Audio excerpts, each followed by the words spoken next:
मैं मोहम्मद फैसल और आप देख रहे हैं नेशनल दस्तक। दोस्तों, जब से लॉकडाउन लगा है तब से मुस्लिम समुदाय के मुस्लिम छात्रों की लगातार गिरफ्तारियां जारी है और उसके अलावा भी तमाम ऐसे जो सोशल एक्टिविस्ट थे जो CAA-NRC में लगातार प्रोटेस्ट कर रहे थे, उनकी गिरफ्तारियां लगातार हो रही है। इसी मुद्दे पर यूरोपीय संसद की मानव अधिकार पर उप समिति ने आनंद तेलतुबड़े और गौतम नौलखा जैसे मानव अधिकार कार्यकर्ताओं की गिरफ्तारी पर गुस्सा जताते हुए गृह मंत्री अमित शाह को पत्र लिखा।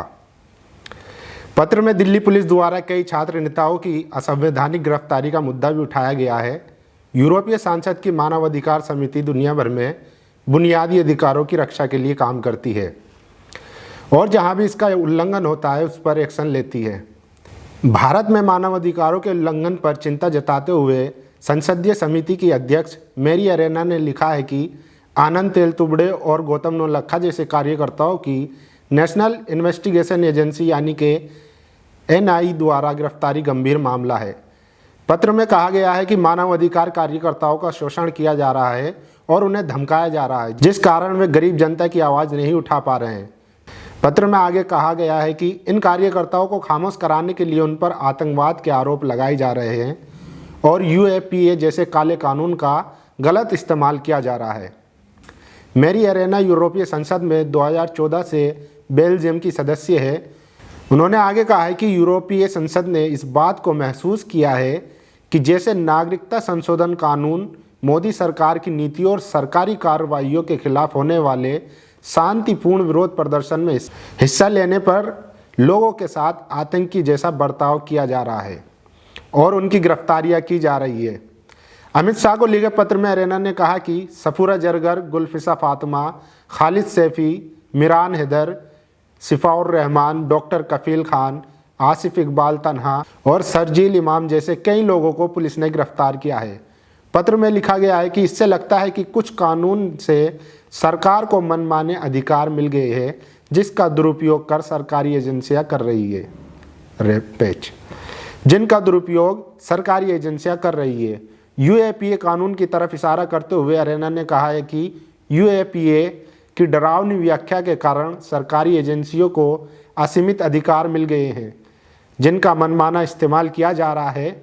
अरेना ने गृह मंत्री अमित शाह को इस बारे में चेताते हुए कहा है कि मानव अधिकार कार्यकर्ताओं के काम का अपराधीकरण करने का काम बंद होना चाहिए और उनके स्वतंत्रता के अधिकार का सम्मान होना चाहिए। सरकारी नीतियों पर उंगली उठाते हुए अरेना ने कहा है कि भारत को सिविल सोसाइटी के काम की कद्र करनी चाहिए और ऐसे कानून बनाने चाहिए जिससे इन लोगों को काम करने में आसानी हो और उन्हें सुरक्षा मिल सके। अरेना ने कोरोना संकट काल में लोगों को हो रही मुसीबत की तरफ इशारा करते हुए कहा कि अमित शाह को याद दिलाया जाए कि इस महामारी को रोकने के लिए किए जा रहे प्रयासों के तहत संयुक्त राष्ट्र ने भी अपने कैदियों को रिहा करने की बात कही थी। पत्र में अरेना ने लिखा, हमारा कर्तव्य और दायित्व है कि हम बिना किसी भेदभाव के भारत में मानवाधिकारों की रक्षा करें और सुप्रीम कोर्ट द्वारा दिए गए निर्देशों का पालन करते हुए कैदियों को रिहा करें। हम आपको बता दें कि सुप्रीम कोर्ट ने 13 अप्रैल को एक आदेश में कहा था कि ऐसे सभी कैदियों को रिहा कर दिया जाए जो 3 साल से जेल में बंद हैं। कोर्ट ने साथ ही कैदियों को रिहा करने के लिए 1 लाख रुपए की जमानत राशि घटाकर 5,000 रुपये कर दिया था।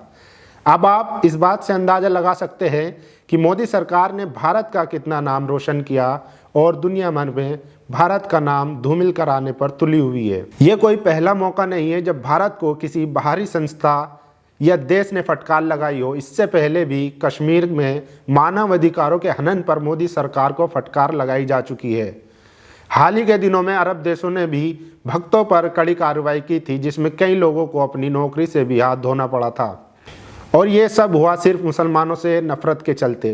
पिछले कुछ दिनों में मुसलमानों के साथ मोदी सरकार और गोदी मीडिया ने क्या कुछ नहीं किया। दिल्ली दंगों में मुसलमानों के घरों को जलाया गया, दुकानें लूटी गई, 9 निहाल बच्चों को मौत के घाट उतार दिया गया। उसके बाद मुसलमानों को कोरोना बम बताकर सड़कों पर पीटा गया। अब बेगुनाह मुस्लिम छात्रों पर फर्जी मुकदमे लगाकर गिरफ्तारियां हो रही है। हर तरह से भारत के मुसलमानों को प्रताड़ित किया गया, लेकिन फिर भी आज ये पंचर वाला, सब्जी वाला, सड़कों पर सबसे ज़्यादा अप्रवासी मजदूरों की मदद करता नजर आया।